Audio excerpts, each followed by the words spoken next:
This is lecture number 8 of electrochemistry. और आज के इस वीडियो लेक्चर में as you can see behind me, आज के इस वीडियो लेक्चर में we are going to discuss the formation and the application of electrochemical series. But before we actually start with the concept of electrochemical series, इससे पहले मैं आपको ये बताऊं कि इलेक्ट्रोकेमिकल सीरीज क्या होती है, उसकी एप्लीकेशंस क्या क्या होती हैं। उससे पहले ये जरूरी है कि आपको प्रीवियस वीडियो लेक्चर के कॉन्सेप्ट्स रिकॉल करवाए जाएं।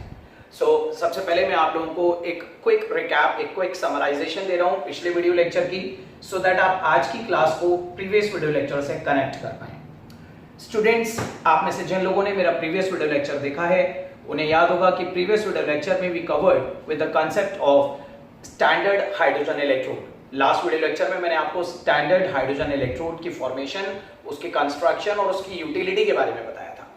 मैं एक बार आपको फिर क्विकली रिकॉल करवा रहा हूं कि स्टैंडर्ड हाइड्रोजन इलेक्ट्रोड क्या होती है, उसकी हेल्प से हमने किन वैल्यूज को निकाला था, उन वैल्यूज को हमने नाम क्या दिया था, और फिर हम आज की क्लास में we will proceed with this particular topic. देखिए, लास्ट क्लास में मैंने आप लोगों को ये बताया था कि स्टैंडर्ड हाइड्रोजन इलेक्ट्रोड एक हाफ सेल होता है which consists of a container filled with 1 molar HCl solution as an electrolyte। 1 molar HCl solution as an electrolyte ली जाती है इसके अंदर, and within this 1 molar HCl solution हम एक ग्लास ट्यूब को इमर्स करते हैं। So this is a glass tube जो नीचे से ओपन होती है like this, ये नीचे से ओपन है, और ऊपर से from the center of this glass tube एक प्लैटिनम वायर इमर्स्ड होता है, और उस प्लैटिनम वायर के नीचे एक छोटी सी प्लैटिनम की फॉइल लगी होती है। With in this glass tube यहाँ पे एक ओपनिंग होती है, और इस ओपनिंग से हाइड्रोजन गैस पास करी जाती है 1 एटमॉस्फेरिक प्रेशर पे। So these were the standard conditions कि एक कंटेनर के अंदर हम 1 molar HCl solution as an electrolyte लेते थे। उस 1 मोलर सॉल्यूशन के अंदर hydrogen gas at 1 atm pressure along the platinum wire pass करी जाती थी, और इस पूरे हाफ सेल को ऑपरेट करा जाता था स्टैंडर्ड टेम्परेचर ऑफ 298 केल्विन। और आपको यह बताया गया था कि अगर हम इन तीन स्टैंडर्ड कंडीशंस को मेंटेन करते हुए इस स्टैंडर्ड हाइड्रोजन इलेक्ट्रोड को किसी भी दूसरी इलेक्ट्रोड के साथ कनेक्ट करते हैं तो फिर उन कंडीशंस पे इस हाइड्रोजन का standard reduction potential universally zero fix कर दिया गया। सो दैट हमने कंसीडर करा था E not of H positive slash half H2 will be taken as 0। So IUPAC ने हमें रिकमेंड करा कि अगर हमें किसी भी इलेक्ट्रोड का इलेक्ट्रोड पोटेंशियल निकालना है तो उस इलेक्ट्रोड का पोटेंशियल निकालने के लिए एटलीस्ट एक नॉन इलेक्ट्रोड हमारे पास पहले से होनी चाहिए थी जिसे हम एज अ रेफरेंस यूज कर सकें, और उसके रेस्पेक्ट में हम किसी भी दूसरी इलेक्ट्रोड का रिडक्शन पोटेंशियल कैलकुलेट कर सकें। तो किसी भी दूसरी इलेक्ट्रोड का रिडक्शन पोटेंशियल कैलकुलेट करने के लिए ये hydrogen electrode as a reference electrode prepare करी गई, और इसकी वैल्यू को यूनिवर्सली 0 पे फिक्स कर दिया गया। बट माइंडेड स्टूडेंट्स, इसकी वैल्यू 0 तभी ली जाएगी जब ये कंडीशन स्टैंडर्ड होगी। अगर आप इन कंडीशंस में कोई चेंज करेंगे तो ये वैल्यू भी चेंज हो जाएगी। So this was about the standard hydrogen electrode. फिर मैंने आपको लास्ट वीडियो लेक्चर में ये भी बता दिया था कि इस SHE को यूज कैसे करा जाता है। रिकॉल करिए, फॉर एग्जांपल अगर हमें जिंक का स्टैंडर्ड रिडक्शन पोटेंशियल निकालना है तो मैंने आपको बताया था कि हम एक हाफ सेल जिंक का सेटअप करते हैं। इसी के बराबर में एक हाफ सेल हमने जिंक का सेटअप करा, उसके अंदर हमने ZnSO4 एज एन इलेक्ट्रोलाइट ली थी। विद इन दैट ZnSO4 हमने जिंक की एक प्लेट इमर्स कर दी, और इन दोनों इलेक्ट्रोड्स को एक्सटर्नली एक की के थ्रू और एक वोल्टमीटर के थ्रू हमने कनेक्ट कर दिया था, और सर्किट कंप्लीट करने के लिए दोनों के बीच में एक सॉल्ट ब्रिज भी लगाया जाता है। तो हम लोगों ने ये कंसीडर करा क्योंकि कंडीशन स्टैंडर्ड है, तो अब इस सेल का जो सेल पोटेंशियल का फॉर्मूला होगा that would be E cell is equal to E cathode minus E anode, और क्योंकि कंडीशन स्टैंडर्ड है इसलिए हमने सब पे नॉट लगा दिया था। ये स्टूडेंट्स बहुत इंपॉर्टेंटली याद रखिएगा कि क्योंकि हाइड्रोजन की इलेक्ट्रोड स्टैंडर्ड कंडीशंस पे मेंटेन्ड है, तो हाइड्रोजन के साथ जिस दूसरी इलेक्ट्रोड का आप इलेक्ट्रोड पोटेंशियल निकाल रहे हैं वो दूसरी इलेक्ट्रोड भी स्टैंडर्ड कंडीशंस पे ही मेंटेन होगी, और उसका भी स्टैंडर्ड रिडक्शन पोटेंशियल ही कैलकुलेट कर पाएंगे आप। यानी कि जिंक को हमने 1 मोलर ZnSO4 में डिप कर रखा है, और ये पूरा सिस्टम 298 केल्विन पे ऑपरेट करा जाएगा, और इन कंडीशंस पे जो हम जिंक की वैल्यू निकालेंगे उसे हम E not Zn2 plus slash Zn ऐसे डिनोट करेंगे, ऐसे रिप्रेजेंट करेंगे। तो this is the standard reduction potential of zinc जिसकी वैल्यू हमें निकालनी थी, या जिंक की तरह अगर हमें किसी भी इलेक्ट्रोड के स्टैंडर्ड रिडक्शन पोटेंशियल की वैल्यू निकालनी है तो हम उस इलेक्ट्रोड को हाइड्रोजन के साथ कनेक्ट करके ये फॉर्मूला ऑपरेट करती है। फिर मैंने आपको लास्ट क्लास में ये भी बता दिया था कि हाइड्रोजन की वैल्यू हमें 0 ऑलरेडी मालूम है और ई नॉट सेल की वैल्यू हमें वोल्टमीटर से पता चल जाती है। तो अगर इस फॉर्मूले में 3 में से 2 चीजें हमें मालूम होती हैं तो हम अपनी अननोन इलेक्ट्रोड का पोटेंशियल आराम से पता लगाते हैं। तो ये याद रखिएगा स्टूडेंट्स कि SHE का यूज यही था कि SHE की हेल्प से हम किसी भी दूसरी इलेक्ट्रोड का स्टैंडर्ड रिडक्शन पोटेंशियल कैलकुलेट कर सकते हैं। जैसे हमने जिंक को लास्ट वीडियो लेक्चर में मैंने आपको जिंक की वैल्यू कैलकुलेट करवाई थी, तो जब हमने जिंक की वैल्यू कैलकुलेट करी SHE के रेस्पेक्ट में, so it came out to be -0.76 volts, negative में आया। इसी तरह से हमने क्या करा, जैसे हमने जिंक को कनेक्ट करके जिंक की वैल्यू निकाली, वैसे ही हमने अलग अलग एलिमेंट्स कनेक्ट करके हाइड्रोजन के साथ सबकी वैल्यूज कैलकुलेट करनी। आज की डेट में हमारे पास पीरियोडिक टेबल में जितने भी एलिमेंट्स हैं, ऑलमोस्ट सभी एलिमेंट्स का स्टैंडर्ड रिडक्शन पोटेंशियल नोन है हमारे पास, और वो सारी वैल्यूज हमने हाइड्रोजन के साथ कनेक्ट करके हाइड्रोजन के रेस्पेक्ट में ही कैलकुलेट करी है। जिस तरह से जिंक की वैल्यू नेगेटिव आ रही है, वैसे ही कुछ एलिमेंट ऐसे भी थे जिन्हें जब हमने SHE के साथ कनेक्ट करके उनकी वैल्यू सॉल्व करी, उनकी वैल्यू कैलकुलेट करी, तो उनकी वैल्यू पॉजिटिव आई। तो ये याद रखिएगा, SHE का पर्पस ये है कि SHE की हेल्प से आप किसी भी एलिमेंट के स्टैंडर्ड रिडक्शन पोटेंशियल की वैल्यूज कैलकुलेट कर सकते हैं। अब इन्हीं स्टैंडर्ड रिडक्शन पोटेंशियल की वैल्यूज से रिलेटेड है ये इलेक्ट्रोकेमिकल सीरीज। तो अगर आपको प्रीवियस वीडियो लेक्चर का कॉन्सेप्ट रिकॉल हो गया तो चलिए अब हम स्टार्ट करते हैं आज की क्लास। देखते हैं कि इलेक्ट्रोकेमिकल सीरीज क्या होती है, उसको बनाया कैसे जाता है और उसकी एप्लीकेशंस क्या होती हैं। So let's start with today's class. My name is Ankur Goyal and you are at the right place if you really want to unlock your brain with a key to success in chemistry. Students, जिस तरह से zinc की value हमने calculate करी -0.76, ऐसे ही मैंने आपको बताया हमने ऑलमोस्ट हर एलिमेंट का स्टैंडर्ड रिडक्शन पोटेंशियल हाइड्रोजन के रेस्पेक्ट में कैलकुलेट कर लिया। और एक बार जब हमारे पास सारे एलिमेंट्स की वैल्यूज आ गई स्टैंडर्ड रिडक्शन पोटेंशियल की, तो हमने उन सारे स्टैंडर्ड रिडक्शन पोटेंशियल वैल्यूज को इंक्रीजिंग ऑर्डर में अरेंज कर दिया, यानी कि मोर नेगेटिव से मोर पॉजिटिव की तरफ। और वो जो अरेंजमेंट हमें मिली, उसी अरेंजमेंट को इलेक्ट्रोकेमिकल सीरीज कहा जाता है। सो इलेक्ट्रोकेमिकल सीरीज को हम सिंपली डिफाइन कर सकते हैं कि electrochemical series is the arrangement of all the elements in increasing order of their standard reduction potential values. मैं एक बार शॉर्ट में लिख देता हूं, electrochemical series is the arrangement of standard reduction potential values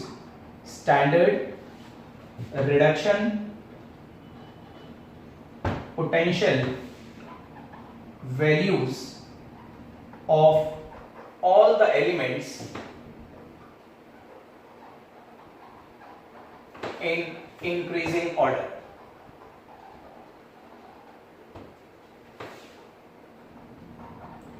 in fact कुछ बुक्स में students ये भी पॉसिबिलिटी है कि आपको ये सारे स्टैंडर्ड रिडक्शन पोटेंशियल की वैल्यूज डिक्रीजिंग ऑर्डर में अरेंज किए हैं। सो इट डजंट मैटर कि इंक्रीजिंग ऑर्डर है या डिक्रीजिंग ऑर्डर है, मेनली हम ये कहना चाहते हैं कि जितनी भी वैल्यूज हमने हाइड्रोजन के रेस्पेक्ट में कैलकुलेट करी, उन्हें एक ऑर्डरली मैनर में अरेंज करना है, चाहे वो मोर नेगेटिव से मोर पॉजिटिव अरेंज करी जाए या मोर पॉजिटिव से मोर नेगेटिव अरेंज करी जाए। बट एनी हाउ, ज्यादातर केसेस में, ज्यादातर बुक्स में आपको ये सीरीज इंक्रीजिंग ऑर्डर में ही लगी हुई मिलेगी। सो दैट्स व्हाई मैंने आपको एक जनरल डेफिनेशन बताई है। अब देखते हैं कि इलेक्ट्रोकेमिकल सीरीज देखने में कैसी होती है। स्टूडेंट्स याद रखिएगा, electrochemical series is a very lengthy series. अगर आप किसी बुक की अपेंडिक्स में ये सीरीज बनी हुई देखेंगे तो ये बहुत बड़ी सीरीज होती है, नियरली 2 पेजेस में ये पूरी सीरीज कवर होती है। इसमें पीरियोडिक टेबल का हर एलिमेंट अवेलेबल होता है, उसके रिडक्शन पोटेंशियल की वैल्यू दे रखी होती है।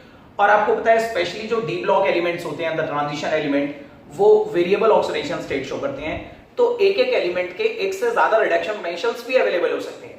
जैसे Fe3+ से Fe2+ भी अवेलेबल हो सकता है, Fe2+ से Fe भी अवेलेबल हो सकता है। तो ये याद रखिएगा, एक एक एलिमेंट के मल्टीपल टाइप के रिडक्शंस अवेलेबल होंगे। तो ऐसा नहीं है कि जितने एलिमेंट्स हैं सिर्फ उतनी ही वैल्यूज नोन है, उससे भी ज्यादा वैल्यूज आप देखेंगे उस रिडक्शन पोटेंशियल सीरीज में, उस इलेक्ट्रोकेमिकल सीरीज में आपको देखने को मिलेगी।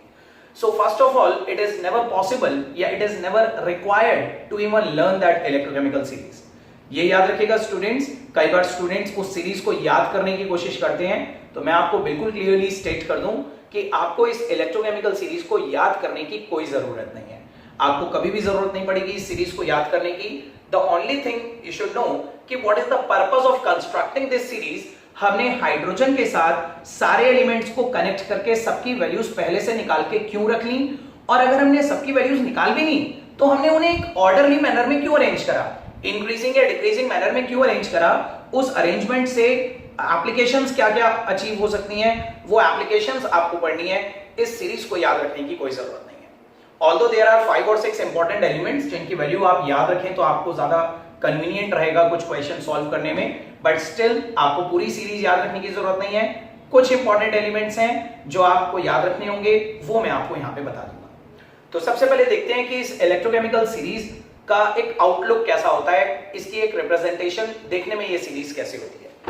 तो ये याद रखिएगा स्टूडेंट्स, इलेक्ट्रोकेमिकल सीरीज में जनरली आप देखेंगे एक टेबल होता है 2 कॉलम्स का। So there is a 2 column table जिसमें लेफ्ट साइड वाले कॉलम में एलिमेंट्स लिखे होते हैं in the format of their reduction. Reduction के फॉर्मेट में एलिमेंट्स की बेसिकली इक्वेशन लिखी होती है, और राइट साइड में उनकी स्टैंडर्ड रिडक्शन पोटेंशियल की वैल्यूज लिखी होती हैं, ई नॉट वैल्यूज लिखी होती हैं जिनकी यूनिट वोल्ट्स में होती है। याद रखिएगा E naught is the electrode potential, और इलेक्ट्रोड पोटेंशियल भी 2 टाइप का होता है, the oxidation potential and the reduction potential. And ये मैं आपको अपने प्रीवियस वीडियो लेक्चर्स में ऑलरेडी बता चुका हूं कि oxidation potential term has been discarded. In fact oxidation potential को भी हम लो रिडक्शन पोटेंशियल बोलते हैं। तो बेसिकली याद रखिएगा जो रिडक्शन पोटेंशियल है उसे हम हाई रिडक्शन पोटेंशियल बोलते हैं, और जो ऑक्सीडेशन पोटेंशियल है उसे लो रिडक्शन पोटेंशियल बोलते हैं। तो इसका मतलब हम हर एलिमेंट को रिडक्शन पोटेंशियल की टर्म्स में ही स्टेट करते हैं। तो ये रिडक्शन पोटेंशियल वैल्यूज हैं वेरियस एलिमेंट्स की, इसके ऊपर नॉट लगा हुआ है तो ये more specifically standard reduction potential हो जाएंगी, जिन्हें आप शॉर्ट में SRP भी कहते हैं, स्टैंडर्ड रिडक्शन पोटेंशियल वैल्यूज। और ये सारी वैल्यूज जो हम वेरियस एलिमेंट्स की लिखेंगे ये सब हाइड्रोजन के रेस्पेक्ट में कैलकुलेट करेंगे। तो इस पूरी सीरीज में सबसे ऊपर आप देखेंगे, अगर हम इंक्रीजिंग ऑर्डर में लगा रहे हैं तो सबसे ऊपर आप देखेंगे लिथियम प्लेस्ड होगा, उसकी E naught of Li positive /Li। आप देखिए ये ई नॉट के नीचे जो मैंने रिप्रेजेंटेशन लिखी है, this is in the format of reduction. Li positive एक इलेक्ट्रॉन गेन करके Li बन रहा है, तो ये रिडक्शन की तरफ जा रहा है। तो ये याद रखिएगा E not Li positive /Li, इसकी वैल्यू आपको मिलेगी -3.03 के आसपास, 3.03 वोल्ट्स। इसी तरह से कुछ इंपॉर्टेंट एलिमेंट्स में स्टूडेंट्स यहां पे बता रहा हूं। पूरी सीरीज हमारे लिए ना यहां पे बनाना पॉसिबल है और ना ही आप लोगों को उस पूरी सीरीज को याद रखने की जरूरत है। सो आप लिथियम से कुछ नीचे आएंगे, 3-4 एलिमेंट्स नीचे, तो आपको मैग्नीशियम मिलेगा। मैग्नीशियम एल्कालाइन अर्थ मेटल है, उसकी ऑक्सीडेशन स्टेट 2 पॉजिटिव होती है, तो Mg2 पॉजिटिव /Mg ये वैल्यू मिलेगी।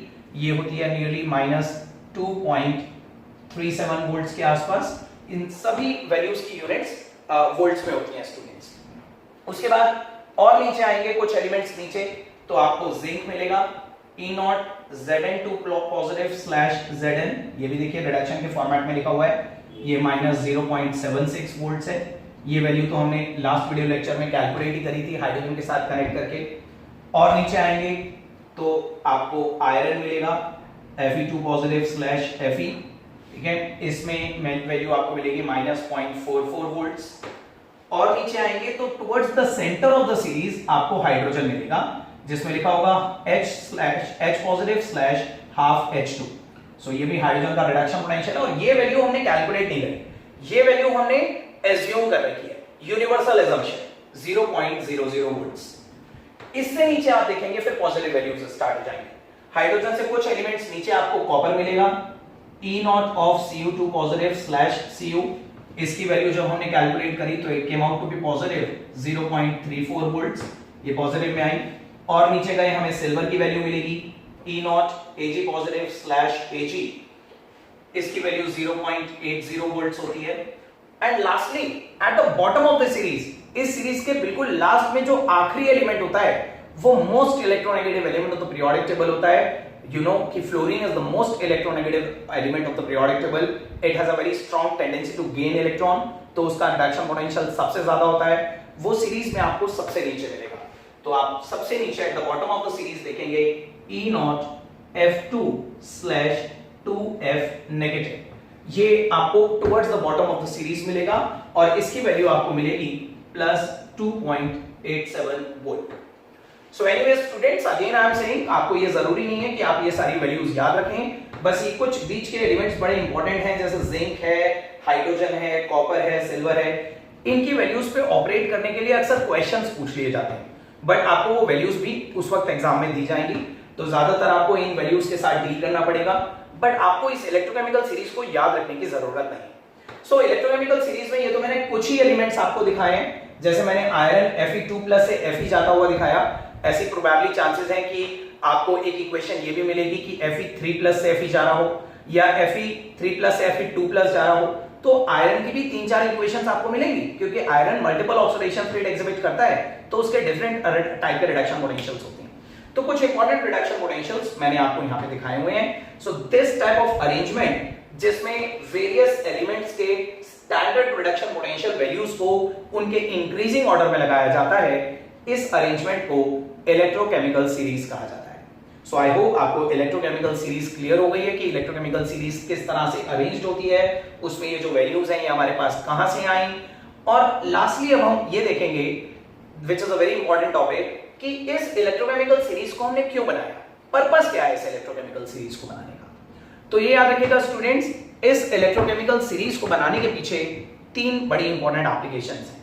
बहुत इंपॉर्टेंटली 3 हमारे पर्पस सॉल्व हो जाते हैं अगर हम इस सीरीज को एक ऑर्डरली मैनर में सारे एलिमेंट्स को अरेंज कर दें इस सीरीज के अंदर। तो वो 3 बड़ी इंपॉर्टेंट एप्लीकेशंस हम एक एक करके डिस्कस करते हैं।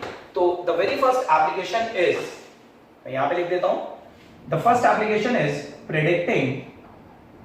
Predicting the reactivity of an element. So predicting the reactivity of an element, this is the very first application of the series.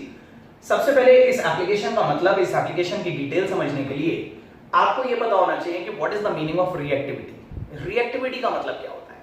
आप लोगों ने क्लास 10th में भी रिएक्टिविटी सीरीज पढ़ी थी मेटल्स की, और उस वक्त भी आप लोगों को यह पढ़ाया जाता था कि उस सीरीज में कोई भी ऊपर वाला एलिमेंट नीचे वाले से ज्यादा रिएक्टिव होता है और ऊपर वाला एलिमेंट नीचे वाले को डिस्प्लेस कर देता है।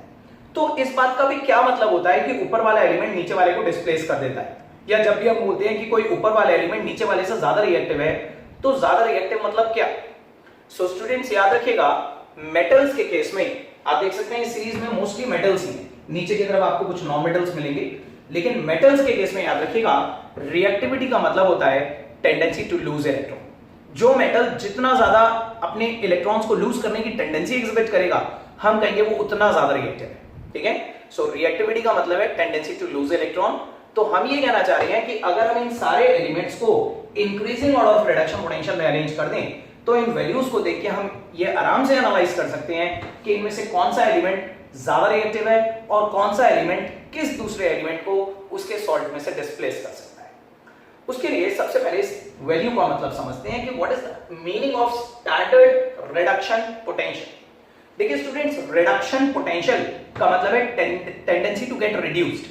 जिस एलिमेंट का जितना ज्यादा रिडक्शन पोटेंशियल है, उसमें उतना ज्यादा रिड्यूस हो जाने की टेंडेंसी है, उसमें उतना ज्यादा इलेक्ट्रॉन को गेन करने की टेंडेंसी है। आप देख सकते हैं जितने भी एलिमेंट्स मैंने आपके सामने अरेंज करे हैं, इसमें से फ्लोरीन का रिडक्शन पोटेंशियल 2.87 पॉजिटिव है। इन सभी वैल्यू में से सबसे बड़ी वैल्यू फ्लोरीन की है। इसका मतलब फ्लोरीन में इलेक्ट्रॉन गेन करने की टेंडेंसी सबसे ज्यादा है। ठीक है, बट जस्ट इमेजिन कीजिए कि अगर फ्लोरीन में इलेक्ट्रॉन को गेन करने की टेंडेंसी सबसे ज्यादा है, तो जो भी एलिमेंट इलेक्ट्रॉन को गेन कर रहा है, वो किसी दूसरे एलिमेंट में से ही तो इलेक्ट्रॉन को निकाल के गेन कर रहा है।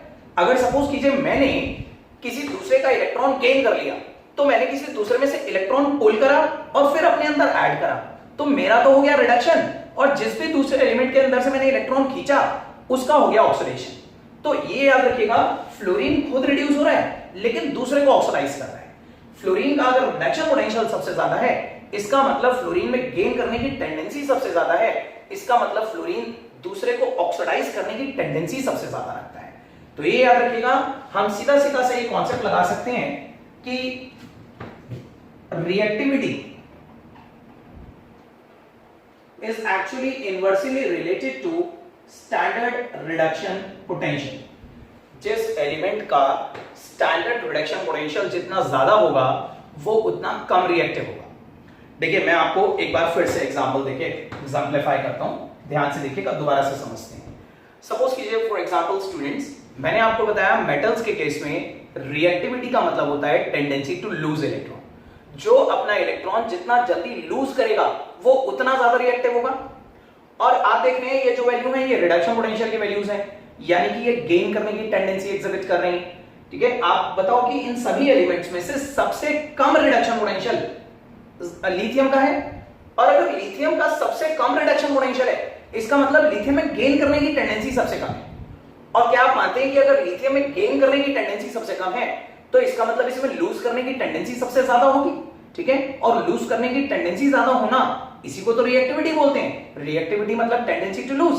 तो जिसका रिडक्शन पोटेंशियल सबसे कम है उसका ऑक्सीडेशन पोटेंशियल ज्यादा है, उसमें इलेक्ट्रॉन को लूज करने की टेंडेंसी ज्यादा है, यानी कि वो ज्यादा रिएक्टिव है। So that's why we are saying कि reactivity is inversely related to standard reduction potential. इसी तरह से स्टूडेंट्स आप कंपेयर करिए मैग्नीशियम और जिंक। मैग्नीशियम और जिंक में से दोनों में से किसका रिडक्शन पोटेंशियल कम है? आप देख सकते हैं मैग्नीशियम का रिडक्शन पोटेंशियल कम है। और अगर मैग्नीशियम का रिडक्शन पोटेंशियल कम है तो मैग्नीशियम में गेन करने की टेंडेंसी कम है, यानी कि मैग्नीशियम में रिलेटेड टू जिंक लूज करने की टेंडेंसी ज्यादा होगी। और अगर मैग्नीशियम लूज करने की टेंडेंसी ज्यादा होगी तो मैग्नीशियम अपने इलेक्ट्रॉन लूज करके जिंक को दे देगा। और अगर मैग्नीशियम अपने इलेक्ट्रॉन लूज करके जिंक को दे रहा है तो मैग्नीशियम ऑक्सीडाइज हो रहा है, जिंक रिड्यूस हो रहा है। इसका मतलब कोई भी ऊपर वाला एलिमेंट नीचे वाले के एलिमेंट के रेस्पेक्ट में मोर रिएक्टिव होता है। It has a good tendency to lose electron, वो अपना इलेक्ट्रॉन लूज करके नीचे वाले को दे सकता है। तो ये याद रखिए स्टूडेंट्स, अगर हम मेटल्स की reactivity order, reactivity arrangement estimate करना चाहते हैं तो उसका एक सिंपल सा तरीका था कि इन सारे एलिमेंट्स को अगर इंक्रीजिंग ऑर्डर में अरेंज कर दिया जाए तो सीधा सीधा इनकी वैल्यूज को देखकर हम ये कह सकते हैं कि कोई भी ऊपर वाला एलिमेंट जिसका रिडक्शन पोटेंशियल कम है, यानी कि जिसका ऑक्सीडेशन पोटेंशियल ज्यादा होगा, वो ज्यादा रिएक्टिव होगा किसी भी नीचे वाले एलिमेंट के रेस्पेक्ट में, और इसलिए कोई भी ऊपर वाला एलिमेंट नीचे वाले एलिमेंट को उसके सॉल्ट में से डिस्प्लेस कर देगा। सो आई होप आपको क्लियर होगा, लेकिन मैं एक बार फिर क्लियर कर देता हूं। एक बार फिर से ये रिलेशनशिप जरूर याद रखिएगा स्टूडेंट्स कि reactivity is inversely related to these standard reduction potential values. Reactivity का मतलब होता है टेंडेंसी टू लूज, और रिडक्शन पोटेंशियल का मतलब होता है गेन करने की टेंडेंसी। तो गेन करने की टेंडेंसी अगर ज्यादा होगी तो लूज करने की कम हो जाएगी। ठीक है, अगर गेन करने की टेंडेंसी लिथियम में सबसे कम है तो इसका मतलब लिथियम में लूज करने की टेंडेंसी सबसे ज्यादा होगी, और अगर लिथियम में इलेक्ट्रॉन को लूज कर देने की टेंडेंसी सबसे ज्यादा है तो लिथियम सबसे ज्यादा रिएक्टिव है। So that's what we are saying कि लिथियम की जो रिएक्टिविटी है वो उसके रिडक्शन पोटेंशियल के इनवर्सली रिलेटेड है। जितना कम रिडक्शन पोटेंशियल होगा किसी भी एलिमेंट का उतना ज्यादा वो रिएक्टिव होगा। सो स्टूडेंट्स ये याद रखिएगा, इंक्रीजिंग ऑर्डर में लगाने की पहली एडवांटेज ये होती है कि अगर मैं आपको ये कॉलम ना भी दिखाऊं, मान लीजिए मैं सिर्फ एलिमेंट्स दिखा देता हूं आपको, उनके सामने स्टैंडर्ड रिडक्शन पोटेंशियल की वैल्यूज नहीं दिखाता, लेकिन आपको ये पता है कि ये इंक्रीजिंग ऑर्डर में लगे हुए हैं। So if we know that these elements have been already arranged in the increasing order of their reduction potential values, तो even without seeing the values we can say कि कोई भी ऊपर वाला एलिमेंट नीचे वाले से ज्यादा रिएक्टिव होगा और ऊपर वाला एलिमेंट नीचे वाले को उसके सॉल्ट में से डिस्प्लेस कर देगा।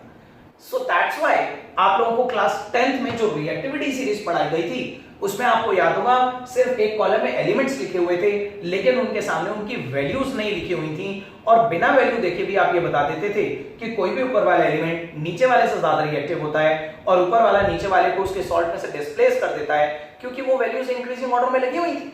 तो जस्ट इमेजिन कीजिए स्टूडेंट्स कि अगर इंक्रीजिंग ऑर्डर में अरेंज्ड है तो हमें बिना वैल्यूज देखे भी ये डिसाइड करना आता है कि कोई भी ऊपर वाला एलिमेंट नीचे वाले से ज्यादा रिएक्टिव होता है।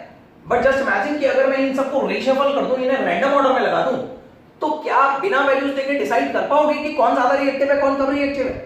तो this is the application of electrochemical series एक इलेक्ट्रोकेमिकल सीरीज बनाते वक्त सारे एलिमेंट्स को इंक्रीजिंग ऑर्डर में इसीलिए लगाया गया ताकि हमें वैल्यूज भी याद रखने की जरूरत ना पड़े, हम बिना वैल्यूज देखे भी ये बता पाए कि कोई भी ऊपर वाला एलिमेंट जिसका रिडक्शन पोटेंशियल कम होता है वो ज्यादा रिएक्टिव होता है नीचे वाले एलिमेंट से।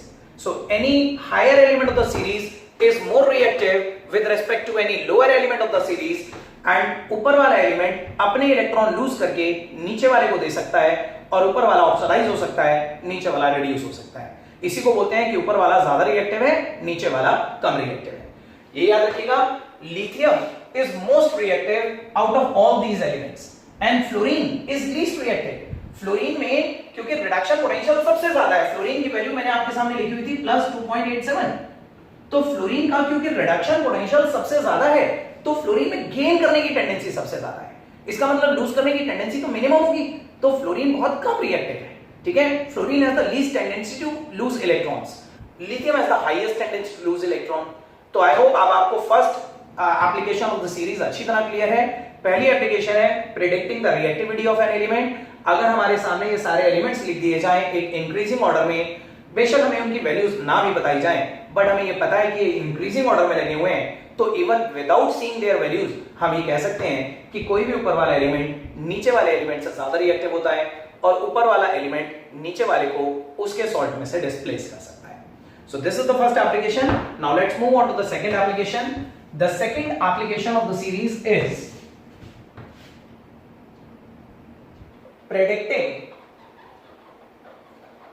predicting the standard EMF यानी कि E नॉट सेल, जैसे हम बोलते हैं standard EMF, predicting the standard EMF of cell भी लिख देते हैं। सो किसी भी सेल का स्टैंडर्ड EMF क्या आएगा, उसका स्टैंडर्ड सेल पोटेंशियल क्या आएगा, वो हम इस सीरीज की हेल्प से कैलकुलेट कर सकते हैं। एक बार मैं फिर आपको ये एप्लीकेशन समझाने के लिए सबकी वैल्यूज लिख देता हूं। This was -3.03 volts nearly, magnesium होता है 2.37 volts, these values are in volts, zinc is -0.76, then -0.44, then hydrogen is 0, then copper is 0.34 positive में and silver is 0.80 positive। so ये सबका रिडक्शन पोटेंशियल मैंने फिर से लिख दिए। स्टैंडर्ड ईएमएफ प्रेडिक्ट करने से क्या मतलब है स्टूडेंट, सबसे पहले आप ये सोचिए कि अगर इस पूरी सीरीज में से रैंडमली किसी भी दो एलिमेंट को कनेक्ट करके उनके बीच में एक सेल कंस्ट्रक्ट करा जाए, कोई सा भी दो एलिमेंट ले लीजिए, मान लीजिए लिथियम और मैग्नीशियम ले लिया, या हाइड्रोजन से ऊपर वाला एक एलिमेंट ले लिया, हाइड्रोजन से नीचे वाला एक एलिमेंट ले लिया, तो पूरी सीरीज में से कोई से भी दो एलिमेंट सेलेक्ट करके उनके बीच में अगर एक सेल कंस्ट्रक्ट करा जाए, तो क्या आप सोच सकते हैं कि उन दोनों एलिमेंट्स में से कैथोड कनेक्ट करेगा और एनोड कनेक्ट करेगा? आपको मालूम है कैथोड हाई रिडक्शन पोटेंशियल पे होता है और ये हमने इंक्रीजिंग रिडक्शन पोटेंशियल की वैल्यूज अरेंज करी हुई हैं। तो अगर ये इंक्रीजिंग ऑर्डर में अरेंज्ड हैं तो किसी भी ऊपर वाले के रेस्पेक्ट में नीचे वाले का रिडक्शन पोटेंशियल क्योंकि ज्यादा है तो नीचे वाला एलिमेंट कैथोड की तरह एक्ट करेगा और उसके रेस्पेक्ट में कोई भी ऊपर वाला एलिमेंट एनोड की तरह एक्ट करेगा। तो ये याद रखिएगा, पूरी सीरीज में से किसी भी दो एलिमेंट्स को कनेक्ट करके अगर हम उनके बीच में एक सेल कंस्ट्रक्ट करते हैं तो वी ऑलरेडी नो कि ऊपर वाला एलिमेंट एनोड और नीचे वाला कैथोड एक्ट करेगा। और अगर ऐसा है तो even without actually constructing the cell हम इस सीरीज में से ही उस स्टैंडर्ड ईएमएफ को कैलकुलेट कर सकते हैं जो उस कॉम्बिनेशन से अचीव होगा। फॉर एग्जांपल, अगर कोई आपसे बोले कि जिंक और कॉपर को कंस्ट्रक्ट करने पे, जिंक और कॉपर को कंबाइन करके एक सेल कंस्ट्रक्ट करने पे उस सेल का स्टैंडर्ड ईएमएफ क्या होगा, तो आपको सेल को बनाने की जरूरत नहीं क्योंकि ऑलरेडी हमने वो वैल्यूज कैलकुलेट कर रखी हैं। This was a one time affair, हमने एक बार हाइड्रोजन के साथ कनेक्ट करके सबकी वैल्यूज को स्टोर करके रख लिया और हम उन्हीं वैल्यूज को यूज करके किसी भी सेल का स्टैंडर्ड ईएमएफ कैलकुलेट कर सकते हैं। सो जस्ट इमेजिन कीजिए, जिंक और कॉपर के कॉम्बिनेशन वाले सेल को डेनियल सेल कहते हैं और अगर डेनियल सेल का स्टैंडर्ड ईएमएफ कोई हमसे पूछे तो हमें पता है कॉपर नीचे आ रहा है, जिंक ऊपर आ रहा है, इसका मतलब कॉपर कैथोड एक्ट करेगा, जिंक एनोड एक्ट करेगा। तो इमेजिन कीजिए, कैन वी से कि E naught cell will be E naught copper minus E not of zinc और E naught copper, reduction potential of copper आपको दे रखा है, this is the value of copper. So reduction potential value आपको दे रखी है कॉपर की 0.34 माइनस का 0.76, so this will come out to be 1.10 volt. So आपने देखा कि जिस तरह से हमने कॉपर और जिंक के कॉम्बिनेशन से मिलने वाले सेल का स्टैंडर्ड ईएमएफ निकाल लिया, वैसे हम किसी भी दो एलिमेंट्स को कनेक्ट करके उनसे मिलने वाला स्टैंडर्ड ईएमएफ कैलकुलेट कर सकते हैं even without actually constructing the cell. हमें सेल को बनाने की भी जरूरत नहीं है, हम सीधे सीरीज में से ये चेक कर सकते हैं कि अगर हम किसी भी दो एलिमेंट को कनेक्ट करें तो उन दो में जो नीचे आ रहा होगा सीरीज में, जिसकी वैल्यू मोर पॉजिटिव साइड पे होगी, जिसकी वैल्यू बड़ी होगी, वो कैथोड एक्ट करेगा, और जिसका रिडक्शन पोटेंशियल की वैल्यू छोटी होगी वो एनोड एक्ट करेगा। So the second application of the series is that कि we can easily predict the standard EMF of any cell constructed between any two elements of the series। इस पूरी series में से कोई से भी दो एलिमेंट लेके उनके बीच में अगर एक सेल बनाया जाए तो उस सेल का स्टैंडर्ड ईएमएफ कितना आएगा वो हम सीरीज में से ही प्रिडिक्ट कर सकते हैं, सीरीज से ही पता लगा सकते हैं। Now we move on to the third application of the series. इस सीरीज की तीसरी एप्लीकेशन सिंपल भी है और इंपॉर्टेंट भी है, उस पे बेस्ड अक्सर एग्जाम में क्वेश्चंस पूछे जाते हैं। The third application is predicting the feasibility of a reaction। सबसे पहले स्टूडेंट्स फिजिबिलिटी वर्ड का मतलब समझते हैं। Predicting the feasibility of a reaction, feasibility का मतलब क्या है? फिजिबिलिटी का मतलब है possibility, whether something is possible or not, whether something can occur or not। अगर मान लीजिए मैं आपके सामने कोई रिएक्शन लिख देता हूं और मैं आपसे पूछता हूं कि ये रिएक्शन होगा या नहीं होगा, तो अगर वो रिएक्शन होगा, हो सकता है, तो आप बोलेंगे यस इट इज फिजिबल, और अगर वो हो ही नहीं सकता किसी भी तरह से तो आप बोलेंगे इट इज नॉट फिजिबल। तो प्रेडिक्टिंग द फिजिबिलिटी से हमारा मतलब है कि आपको एक इक्वेशन दी जाएगी, उस इक्वेशन को देखकर आपको ये बताना होगा कि वो इक्वेशन सही है या नहीं, जिस डायरेक्शन में वो इक्वेशन लिखी है उस डायरेक्शन में वो रिएक्शन हो भी जाएगा या नहीं हो जाएगा। फॉर एग्जांपल स्टूडेंट्स, एक ऐसी इक्वेशन से स्टार्ट करते हैं जो हम लोगों ने पढ़ी हुई से आपको पता है कि जिंक और कॉपर को कनेक्ट करके जो डेनियल सेल बनता है, उसी डेनियल सेल से रिलेटेड मैं एक रिएक्शन आपके सामने लिखा हूं। सपोज कीजिए Zn2 positive plus Cu gives Cu2 positive plus Z। मान लीजिए इस टाइप की एक इक्वेशन आ जाती है आपको एग्जाम में और आपसे पूछा जाता है कि इस रिएक्शन को देख के बताइए रिएक्शन सही है या गलत है। तो देखिए इसमें एनालाइज करते हैं, इसे सीरीज से कंपेयर करते हैं। इसे आप देख सकते हैं कि इस सीरीज में Zn रिएक्टेंट की तरफ 2 पॉजिटिव है और प्रोडक्ट की तरफ Zn पे 0 चार्ज आ गया। तो स्टूडेंट्स इमेजिन करो अगर Zn2 प्लस से Zn 0 जा रहा है तो जिंक ने इलेक्ट्रॉन लूज करे हैं या गेन करें? जिंक ने इलेक्ट्रॉन गेन करें, क्योंकि अगर Zn2 प्लस 2 इलेक्ट्रॉन और लूज कर देता तो Zn4 प्लस बन जाना चाहिए था। अगर Zn2 प्लस से Zn0 बना है, इसका मतलब इसने 2 नेगेटिव इलेक्ट्रॉन गेन कर लिए एंड दैट्स व्हाई उसका चार्ज ये 2 पॉजिटिव चार्ज खत्म हो गया, 0 बन गया। तो जिंक ने इलेक्ट्रॉन गेन करे हैं, यानी कि जिंक का हो रहा है रिडक्शन एज पर दिस इक्वेशन। और copper on the other hand देखिए कॉपर यहां पे 0 है और यहां पे 2 प्लस हो गया, इसका मतलब कॉपर ने 2 इलेक्ट्रॉन लूज कर दिए, कॉपर का हुआ ऑक्सीडेशन एज पर दिस इक्वेशन। लेकिन अब आती है सीरीज में। सीरीज में आप सभी देख सकते हैं कि जिंक ऊपर आ रहा है सीरीज में with a negative value of -0.76 और जिंक के रेस्पेक्ट में कॉपर नीचे है। कॉपर का रिडक्शन पोटेंशियल 0.34 है, यानी कि पॉजिटिव में रिडक्शन पोटेंशियल है जिंक से ज्यादा है, और अगर कॉपर का रिडक्शन पोटेंशियल 0.34 है तो इसका मतलब कॉपर में जिंक के रेस्पेक्ट में गेन करने की टेंडेंसी ज्यादा है। को कॉपर को गेन करना चाहिए और जिंक को लूज करना चाहिए। तो as per the series zinc क्योंकि ऊपर आ रहा है, जिंक ज्यादा रिएक्टिव है, जिंक को लूज करना चाहिए, जबकि यहां पे जिंक गेन कर रहा है, तो इट इंप्लाइज ये रिएक्शन फिजिबल नहीं है। ये रिएक्शन इनफैक्ट इस डायरेक्शन में फिजिबल नहीं है। हां, अगर हम इसका एरो चेंज कर दें इधर से इधर तो ये रिएक्शन फिजिबल हो जाएगा। सो इस टाइप की एप्लीकेशन तीसरी एप्लीकेशन मानी जाती है कि अगर आपके सामने कोई भी इक्वेशन लिख दी जाए तो क्या आप उस इक्वेशन को देखकर ये बता पाएंगे कि वो इक्वेशन पॉसिबल है या नहीं है। जैसे एक और एग्जांपल कंसीडर करते हैं students. For example suppose Fe2 positive plus 2Ag gives 2Ag positive plus 2Fe या प्लस Fe। अब ये रिएक्शन आपको दे दिया जाए एग्जाम में और आपसे पूछा जाए कि बताइए रिएक्शन फिजिबल है या नहीं है, ये रिएक्शन हो जाएगा या नहीं हो जाएगा। तो आप देखिए इसमें सिल्वर यहाँ पे 0 है और यहाँ पे पॉजिटिव, तो सिल्वर ने क्या करा, लूज, और Fe2 पॉजिटिव से Fe0 बन रहा है, Fe गेन कर रहा है। मैं यहाँ पे मार्क कर देता हूं, Fe2 पॉजिटिव से 0, इसका रिडक्शन हो रहा है। जबकि आप सीरीज में देखिए कि आयरन ऊपर आ रहा है और सिल्वर नीचे आ रहा है, और अगर आयरन ऊपर आ रहा है, हमें पता है कि ऊपर वाले एलिमेंट ज्यादा रिएक्टिव होते हैं, they have a good tendency to lose electron, तो आयरन को लूज करना चाहिए था और सिल्वर को गेन करना चाहिए था। लेकिन अगेन इस इक्वेशन में उल्टा हो रहा है, इसमें आयरन गेन कर रहा है, सिल्वर लूज कर रहा है, तो सीरीज से कॉन्ट्राडिक्ट कर रहा है ये रिएक्शन। इसका मतलब ये रिएक्शन गलत है। ये रिएक्शन किस डायरेक्शन में नहीं हो सकता, इस रिएक्शन में भी आपको एरो का डायरेक्शन बदलना पड़ेगा, अब हो जाएगा ये रिएक्शन। ठीक है, so this is the third application. अब इसी थर्ड एप्लीकेशन पे एक क्वेश्चन आपको स्टूडेंट्स इस टाइप का भी पूछा जा सकता है। मान लीजिए आपको एग्जाम में इस टाइप का एक क्वेश्चन पूछ लिया जाए कि हमारे पास दो कंटेनर्स हैं A एंड B। ये जो कंटेनर A है ये जिंक का बना हुआ है और कंटेनर B कॉपर का बना हुआ है।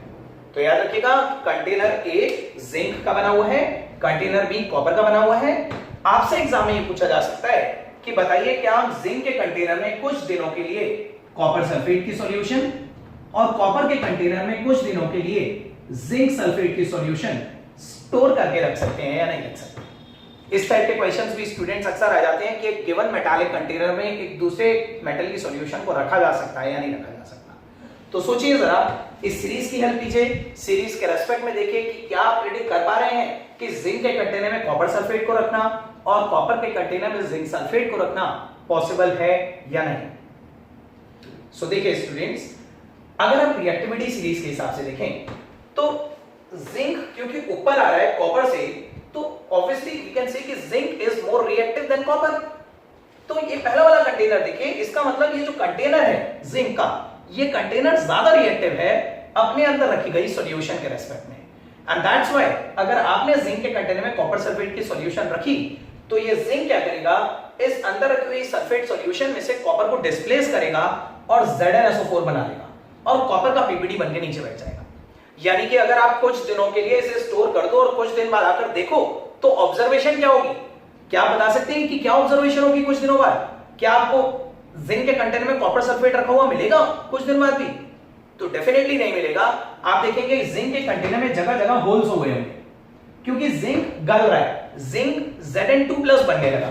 जिंक में इलेक्ट्रॉन लूज करने की टेंडेंसी ज्यादा है, तो जिंक ने अपने इलेक्ट्रॉन लूज करके कॉपर को दे दिए, कॉपर तो रिड्यूस हो गया और वो जो कॉपर रिड्यूस होगा, कॉपर के छोटे छोटे प्रेसिपिटेट, कॉपर के छोटे छोटे ग्रेन्यूल्स बन जाएंगे जो प्रेसिपिटेट हो जाएंगे। सो एट द बॉटम आप कुछ दिनों में देखेंगे कॉपर का पीपीटी आपको नीचे पड़ा हुआ मिलेगा और जो जिंक था वो जिंक का कंटेनर जगह जगह से गल गया होगा और वो गला हुआ जिंक सल्फेट के साथ कंबाइन होकर जिंक सल्फेट की सॉल्यूशन बना चुका होगा और वो सॉल्यूशन इस कंटेनर में से लीक कर रही होगी क्योंकि कंटेनर में होल्स डेवलप हो गए।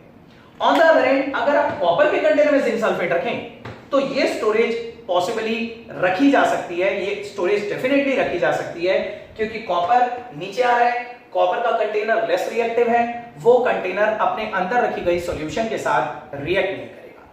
तो स्टूडेंट ध्यान से सुनिए इस बात पे, क्या हम ये कह सकते हैं कि इस कंटेनर में स्टोरेज इसलिए पॉसिबल है क्योंकि यहां पे रिएक्शन फिजिबल नहीं है, यहां पे कॉपर और जिंक सल्फेट का रिएक्शन फिजिबल नहीं है, copper is less reactive than zinc, so copper zinc sulphate में से जिंक को डिस्प्लेस नहीं कर सकता और क्योंकि यहां पे इन दोनों के बीच में रिएक्शन फिजिबल नहीं है इसीलिए इस स्टोरेज को पॉसिबल कर पा रहे हैं हम।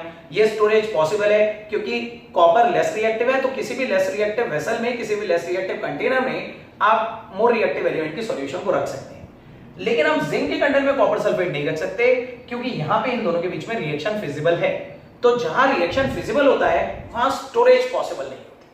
सो आई होप आपको ये क्लियरली समझ में आ गया होगा कि what is an electrochemical series, electrochemical series क्या होती है। इलेक्ट्रोकेमिकल सीरीज में हमने एलिमेंट्स को किस ऑर्डर में अरेंज करा गया है, ये सारी वैल्यूज हमें कहां से मिली और सबसे importantly what are the applications of this electrochemical series. ये इलेक्ट्रोकेमिकल सीरीज हमने क्यों बनाई है, इससे हमारा क्या पर्पस अचीव होता है। So students, finally before we end today's session, एक क्वेश्चन मैं आप लोगों से सिंपल सा पूछ रहा हूं। इस टाइप के क्वेश्चन IIT मेंस में भी पूछे जाते हैं और बोर्ड्स में भी कई बार पूछे जाते हैं कि मान लीजिए मैं आपको 3 एलिमेंट्स देता हूं। सपोज कीजिए we give 3 elements A, B and C और इन तीनों एलिमेंट्स के स्टैंडर्ड रिडक्शन पोटेंशियल दिए जाते हैं आपको SRP।